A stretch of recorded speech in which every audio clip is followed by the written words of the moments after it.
Welcome back, guys, to another episode of Authentically Albertan. I am here in Grande Prairie, and this time we're taking a look at 92 Beverage Company, and I'm here joined with Ken. Ken, how are you? I'm good. How are you? Yeah? How's summer been for you guys? Just getting started. It was the solstice yesterday, so yeah. Or today? Today's the 21st. Or today? Yeah, something Today's like that. summer solstice. Yeah. So, just getting started on the summer festivities, I imagine. Yep. Do you guys get pretty busy during the summer? We can, especially if the weather's right. Yeah. We have the first and only, so far, licensed sidewalk patio in the city. Yeah. So that becomes an attraction. So Nice. yeah, Awesome. adds a little city vibe to Grande Prairie. Yeah, of course. I've seen this before in Red Deer. Red Deer has a huge patio. I forget what street it's called, but it's one of the main ones. Yeah. And people can just walk, get entertained, Yeah. walk around with their drinks. It's great. It's a great idea. Yeah. Yeah.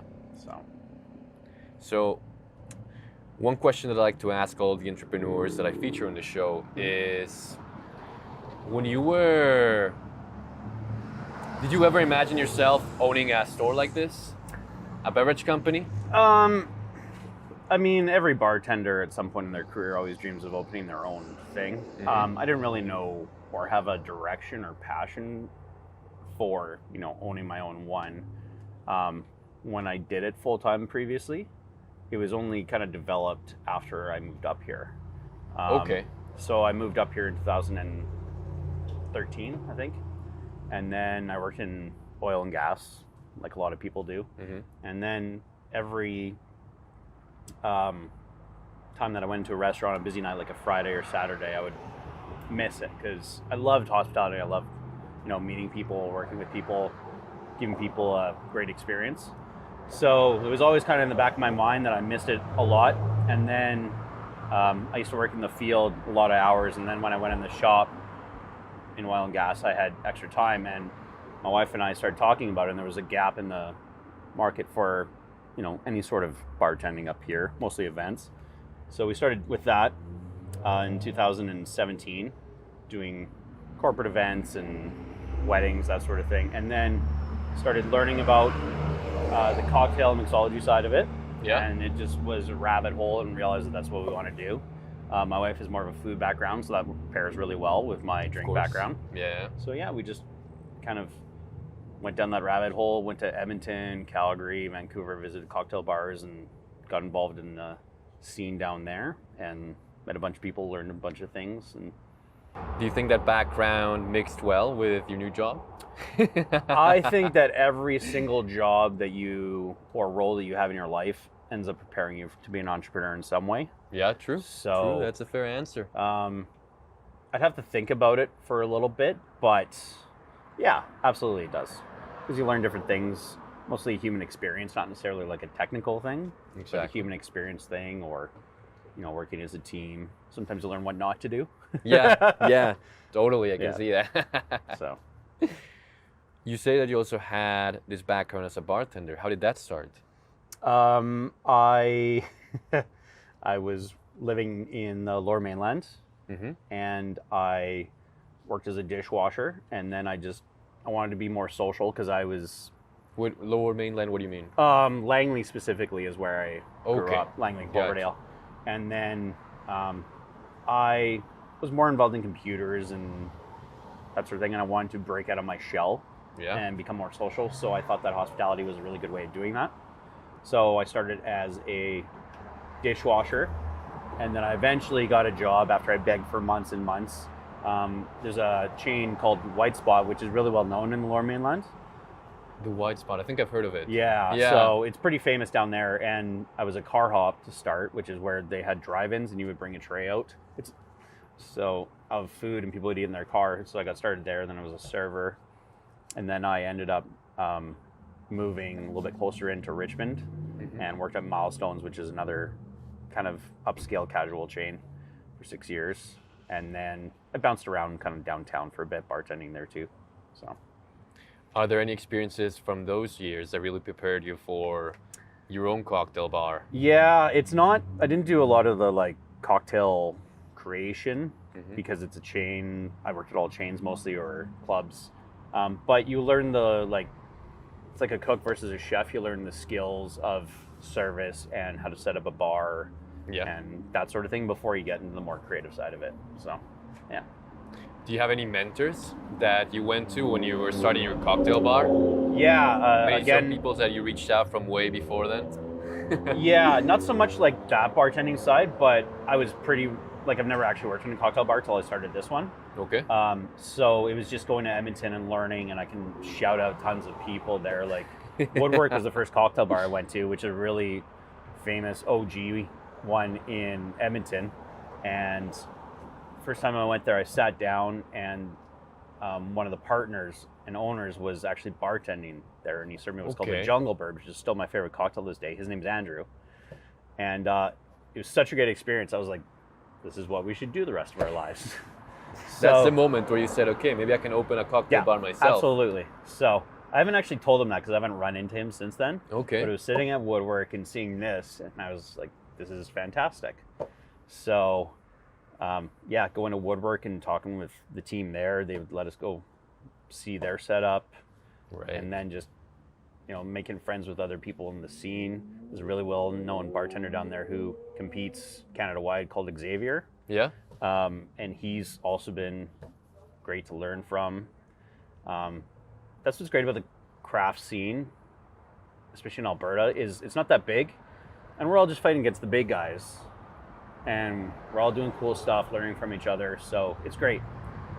Yeah, and that's what I love about my job, is blowing people's minds and getting them to experience new things. There's a bit of a learning curve opening a bar like this here, where people, often go with what they know instead of trying new things. So we do certain things to make people comfortable, like our vibe is pretty laid back, our dress code is pretty laid back, but then we don't do certain things, like we don't carry stuff to make Caesars. People have to go a little bit outside their comfort zone, and we're happy to meet them wherever they're at and kind of guide them, help them give a great experience, and they start to trust us more. We can make more recommendations. So yeah, meet them at sort of like a middle ground type of stuff. Yeah, exactly. So, gotcha. Yeah. And what was a drink that you said that you really liked that you saw it at the not at the White Spot, in Edmonton? Yeah, at Woodwork, the Jungle Bird. The Jungle Bird. Yeah. Have you been able to recreate it here? Yeah, it was on our first menu. Okay. So, and that was kind of a tribute to that whole thing. And people still request it now, which makes me super happy. Although there's a tiki bar in Edmonton now, Honey Honey, that we're good friends with, that I send people all the time. So they can go down there and get one any time of the year. I mean, we can serve it too. It's just not on the menu. Gotcha. So it's a special request then. Yeah, exactly. And what does it consist of? So the reason I love it is because it's such a roller coaster of flavor, and it consists of two types of rum, an aged rum and a dark rum. Campari, which is a bitter orange aperitif. Okay. And then fresh pineapple juice, lime, and a little bit of simple syrup. So you get the sweet, you get the tangy and the sour, you get the funk from the dark rum, you get the bitter from the Campari, and it's just a roller coaster of flavor. What made you choose this name? So my family's from here, so I used to come up in the summers, and my dad would drop me off on the family farm, just outside of town. Yeah. And I would hang out for a month, 2 months during summer break and play with the kids in the area and go to vacation Bible school at the local church. And it was some of the best memories of my childhood. So when I moved up here 12 years ago, I ended up meeting my wife, and it turned out that she was one of the kids that I used to play with back when I was little. Because her family farm was right beside my grandfather's, and her dad would combine my grandpa's farm. So the 92 is a reference to the Range Road that both the farms are on. So it's, Range Road 92. Yeah. That's awesome. And you guys didn't remember that you used to play with each other? No, because it would have been, back when she was probably 3 or 4 and I was like 7. Yeah. Wow. Yeah. That's impressive. Yeah. Yeah, cool. It's a great story. Yeah. How long have you guys been open for? 2.5 years. 2.5 years. Yeah. We always say that the first year is a trial by fire. Are there any challenges that you experienced then that really bring up the memory right now? Yeah, part of it is just you get thrown into it and you're just struggling to stay afloat and treading water. And then also it's an up and down and a mental game, or it's tough mentally because you're constantly having to put in effort and time and money, and you just have no idea if it's going to work, or someday it'll be busy and the next day it won't, and then your mind starts thinking, oh, what if it's not going to work, all this stuff. But the best thing to do is just use that time to either rest or work on fixing things or planning, that sort of thing. It's not helpful to dwell on that sort of thing. That's kind of what I've learned, or what I learned that first year, is just it's pointless to sit there and worry and feel sorry for yourself. You just got to keep going and keep working on things, and then people will keep showing up. So we have a segment in the show called Horror Stories. Okay. And it's usually about entrepreneurs telling us their horror stories. Yeah. But the whole point is not to be afraid of it, but to learn how they overcame it. Yeah. So is there a story that you have maybe from that early year that really comes to mind? The build mostly was the worst. The landlord that we had at the time had agreed to fix a bunch of things that were wrong with the building. So then we started going ahead with that, and then halfway through the build they changed their mind about paying for that sort of thing, so then it set us back about another 3 months. And that was a huge thing for us because it's 3 months of rent and 3 months of extra costs, and then it pushed us through holiday season, and so that was a huge revenue loss as well as extra expenses. And it was very difficult and very stressful, but at the same time eventually you'll get broken to it because you can't worry about it. You just can't keep worrying about it, and if you just keep putting one foot forward instead of the other, you figure it out. You might not know the plan right away, but a great entrepreneur is resourceful and they have a ton of grit, and you just got to keep going even though you don't have a plan, you don't have an end date, you don't have that, but you do get great at just problem solving and figuring it out. And I would say that is one thing that working in oil and gas helped me. Because I was out in the field, and you'd be in the middle of nowhere with no one else to help you, no cell service. Right. So you would just have to figure stuff out sometimes. Figure it out by yourself. Yeah. Be independent. Yeah, and just problem solving and keep working on a problem until you figure it out.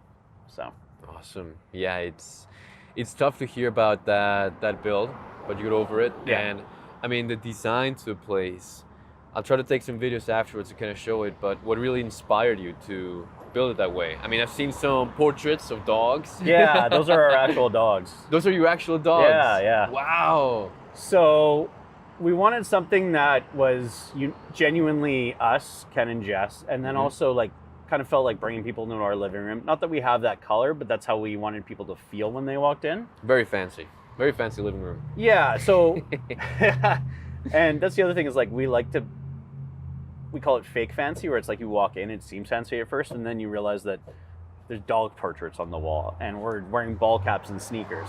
So it's like it feels upscale, but it also feels like welcoming, because we don't want to be too pretentious or turn people away because they don't feel like they're dressy enough. It's like, hey, I want you to have a good time and feel special being here, but also we're here to make you feel good, and join us in our fun that we have working this, and yeah.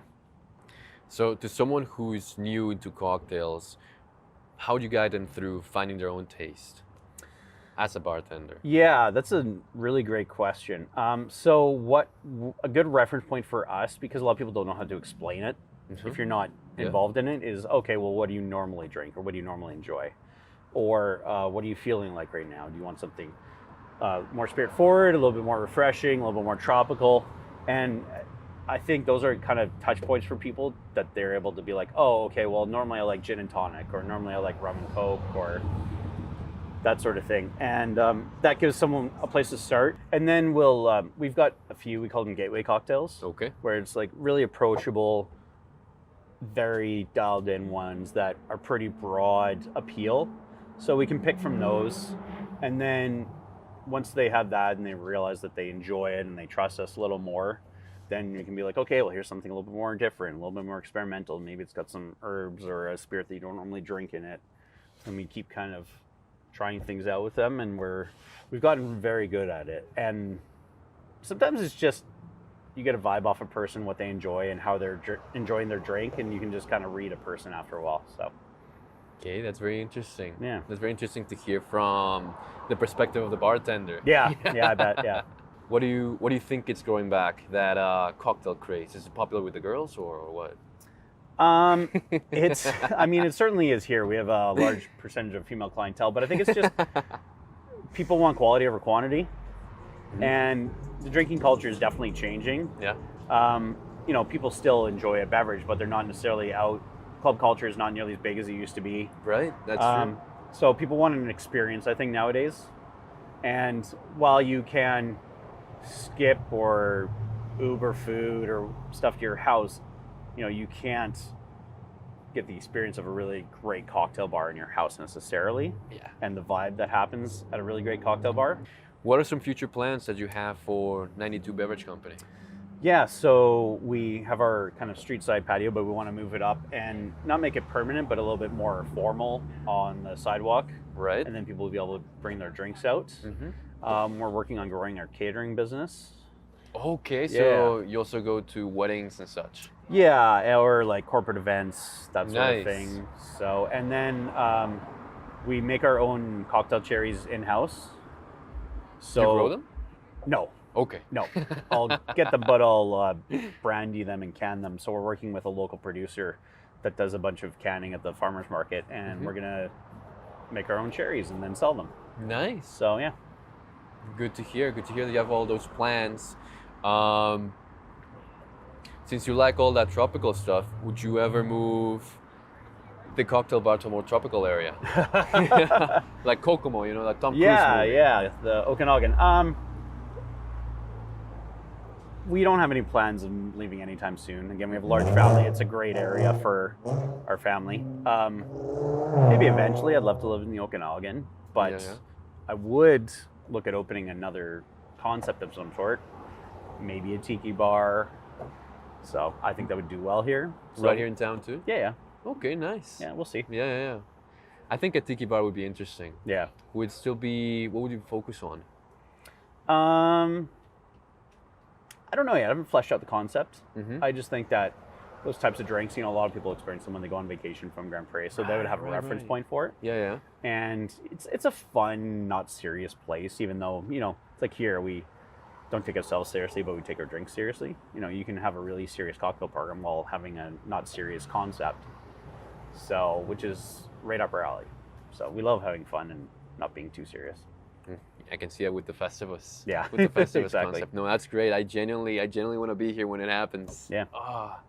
Because I'm a big fan of Seinfeld. Yeah. I'm a huge fan of Seinfeld, Yeah. and just seeing it incorporated into all the activities that you guys pull off. Yeah. That must sound like a lot of fun. Yeah, it is. It's again, just bringing something different that people enjoy, and then just doing dumb stuff. It's fun. So.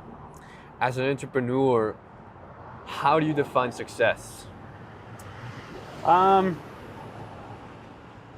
think freedom now, which is kind of an oxymoron when it comes to being an entrepreneur, but having the freedom to be a little bit more flexible, like with our family life. If I need to go pick up the kids, that sort of thing, then I don't have to talk to my boss or worry about. Obviously there's a ton of stuff to worry about all the time, but it's more just, you're the driver of your own destiny. Right. And you bet on yourself. Yeah. So I think it's all about that, when it's a lot of pressure and a lot of stress, but at the same time, it's like, I think we're really good at what we do. And I love just having an outlet for my creativity. And I love problem solving, which is great because I have to do it all the time. Are there any future plans for yourself outside of the cocktail bar? That's a good question. I haven't thought about it in a while, just because it's kind of been taking over our lives in certain ways, because it's all encompassing. But I definitely, one of Jess's goals because you didn't get to travel a lot, is to travel with Jess and experience that side of it. So that I would say that's probably our main goal, is just to get things settled down and then travel. And Jess is from Grande Prairie? She originally from Lower Mainland, but she moved up here when she was young, like okay. 5. So she's grew up here. Yeah. Yeah. It'd be nice to travel to, get different experiences and be inspired by that. Yeah, and 100%. So maybe go out to Hawaii and get some inspiration yeah. for a tiki bar. Yeah, exactly. So. And one final question, one that I like to ask all of the entrepreneurs that come into the show. There's no wrong answer for this one. Yeah. But if you had one word to describe yourself with, which one would it be? That is a tough one. It's a tricky one.